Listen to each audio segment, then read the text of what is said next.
Thank you, Senator Grassley. I am pleased to introduce New Hampshire Secretary of State Bill Gardner, the longest-serving Secretary of State in the country. Secretary Gardner was first elected to serve the people of New Hampshire in 1976, just 1 year before I was born, and Senator Grassley doesn't even want to know how many years before Senator Ossoff was born. He's been serving for that long because he has been serving the people of New Hampshire so well. I would point out that Secretary Gardner is a Democrat, and of course I'm a Republican.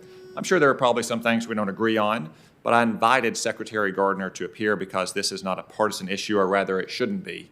Free and fair elections administered by our 50 state governments are an American issue. That's what our founders intended, and that's why there is bipartisan opposition to these bills that would federalize our state-based system. Secretary Gardner is well positioned to talk about these problems and how this bill would wreak havoc on our elections, but more fundamentally, he can talk about the real problem, the fact that this legislation is a complete takeover of our federal election system. I want to thank Secretary Gardner for being willing to testify.